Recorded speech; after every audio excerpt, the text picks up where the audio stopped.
Salut à tous, bienvenue dans la chaîne YouTube du groupe Zone de Code. Aujourd'hui nous allons faire un petit jeu vidéo, que j'ai appelé Sauve-Bob. En fait, le jeu vidéo consiste à sauver ce petit personnage là qui doit survivre à l'attaque de tous ces chats. Voilà, il doit survivre à l'attaque de tous ces chats. Dès qu'un chat le touche, il meurt. Voilà, comme vous le voyez à l'écran. Ici vous pouvez entrer votre nom. Donc j'écris bébé ici, bébé, voilà. Et ensuite, si vous appuyez annuler, le personnage disparaît et le score de tous les joueurs qui ont joué se retrouve dans le tableau là en bas.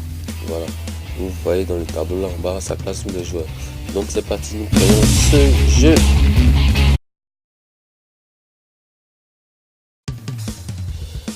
D'abord, pour commencer la création de notre jeu, nous allons d'abord rentrer dans l'Explorer et créer un nouveau dossier. Le premier dossier que nous allons créer va s'appeler Assets. Voilà. Asset va être le dossier qui va contenir tous nos fichiers médias, c'est-à-dire les images des personnages, les images du fond d'écran, les images du monde, voilà, que nous allons utiliser dans ce jeu. Ensuite, nous créons un autre dossier, un autre dossier que nous appelons scripts. Voilà. En fait, le dossier script va contenir le langage JavaScript. Le langage JavaScript, voilà, je l'ai présenté dans une de mes vidéos précédentes. C'est un langage de programmation et c'est ce langage-là que nous allons utiliser pour créer ce jeu. Bon, pour tous les nouveaux qui regardent mes vidéos pour la première fois, ne vous inquiétez pas, je vais beaucoup revenir expliquer beaucoup ce que c'est que le JavaScript. Nous créons ensuite un dernier dossier que nous allons appeler lib. En fait, ce dossier que j'appelle lib, c'est pour dire librairie, voilà, parce que nous allons télécharger quelque chose qu'on appelle une librairie, un framework ou une librairie, un langage de programmation. Bon, vous devez savoir qu'un framework ou une librairie, c'est comme ça le dit, une librairie, c'est-à-dire un programme développé par une société ou une organisation qui sert à utiliser de nouvelles fonctions dans un langage informatique. Voilà. Et la librairie que nous allons prendre est Phaser, qui est une librairie de notre langage de programmation JavaScript. Et cette librairie Phaser là permet de faire des jeux vidéo. Et c'est tout l'intérêt que va comporter notre fichier Phaser. Ok, donc je crée un nouveau dossier. Cette fois je crée un nouveau fichier que j'appelle index.html. Voilà,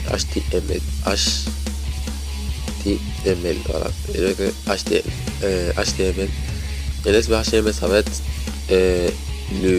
la page dans laquelle tout le jeu va se passer. Le jeu va se dérouler dans cette page HTML. Donc c'est sur cette page que vous allez cliquer si vous voulez y jouer au jeu. Donc ensuite nous avons besoin d'un dernier truc. Dans Assets, nous allons faire nouveau. Et là c'est tout l'intérêt de ES Explorer, c'est l'explorer des fichiers que j'utilise. Il permet de créer des fichiers. Là, je vous montre. Il permet de créer des fichiers ou des dossiers à volonté. Donc c'est à vous de choisir ce que vous voulez créer. Donc ici nous allons créer un fichier dans le dossier script et je vais appeler ça je vais l'appeler Java, ou bien le code, voilà, code, je vais l'appeler code, c'est plus simple, code.js. Code.js va être le fichier JavaScript dans lequel on va écrire tout le code du jeu. Ok, maintenant librairie. Comme vous pouvez le constater, le dossier est vide. C'est parce que nous n'avons pas encore mis à l'intérieur la librairie Phaser. Et voilà le fameux dossier Phaser, le fameux framework Phaser, la librairie Phaser qui est la Phaser.mi.js. Comme vous pouvez le voir, c'est un fichier JS, c'est un fichier JavaScript qui contient en fait un long code. Je ne vais pas l'ouvrir devant vous car ça peut faire planter mon appareil. Il contient vraiment un très long code qui ne se fait pas ouvrir comme ça. Voilà, on va seulement l'inclure dans notre page HTML et utiliser certaines de cette partie. Comme quand je vais commencer, vous allez plus voir comment je vais faire. Bon, là je vous ai mis un peu en accéléré, je l'ai directement copié, je l'ai directement téléchargé à l'instant, mais je vais vous laisser dans le lien dans la description de la vidéo le lien permettant d'aller télécharger le fichier phaser.min.js. Donc cliquez sur la petite flèche en bas de la vidéo et vous pourrez télécharger ce fichier là, phaser.min.js, qui est la librairie Phaser. Bon, il y a la version complète, mais avec le jeu qu'on a, on va pas nécessiter trop de trop de matériaux, trop de physique. Donc c'est la librairie qu'il nous faut. Ok, maintenant qu'on a tout ça, notre fichier clair, voilà, nous avons dans un fichier que vous allez choisir. Moi là j'ai choisi n'importe quel fichier. On crée asset, lib, script et index, et c'est dans le index que nous allons commencer à travailler. Donc j'ouvre avec, comme je l'ai dit, l'application qu'on utilise, qui est Arm Writer Free. C'est l'application qu'on utilise pour développer sur cette chaîne. C'est une application très utile parce qu'elle permet d'ouvrir le code HTML directement à son sein après avoir édité.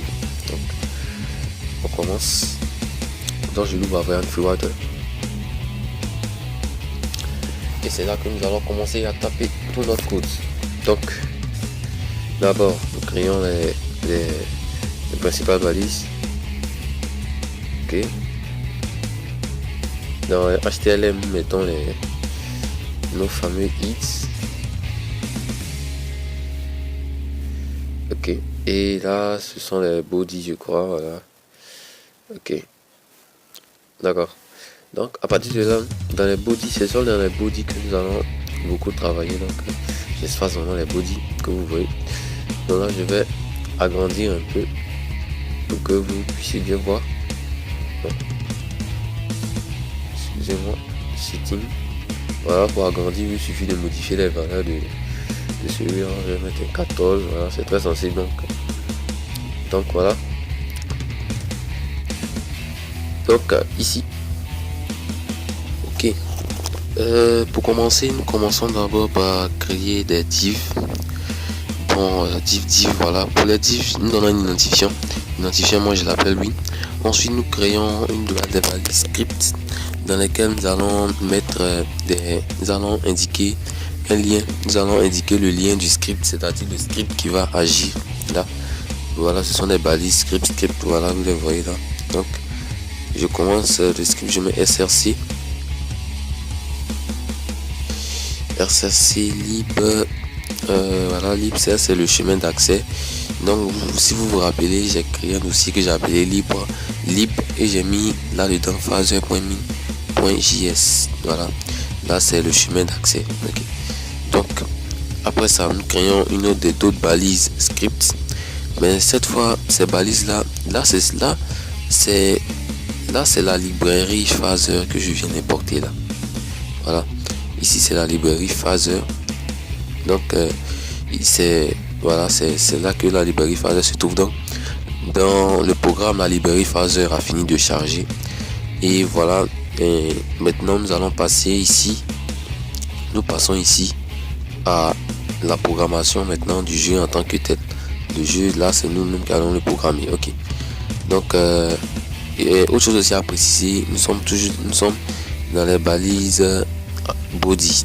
Et ici, j'ai fait exprès de mettre le code HTML en bas des balises body, tout simplement pour que la page HTML, la page de div là, la page HTML qui contient le div charge avant le code script, sinon ça ne marchera pas. Donc faites comme moi, mettez votre script tout en bas du code comme je l'ai fait.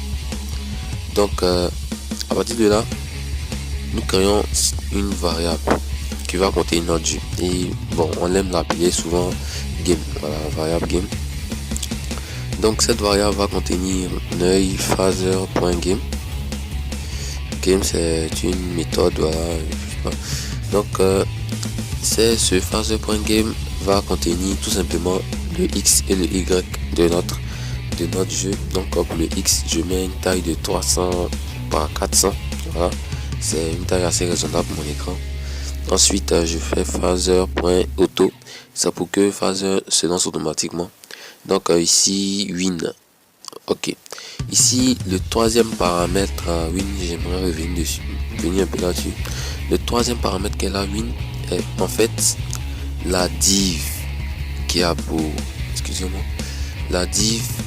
identifiant win que j'ai créé là en haut. Voilà, cet identifiant là va communiquer avec cette div là.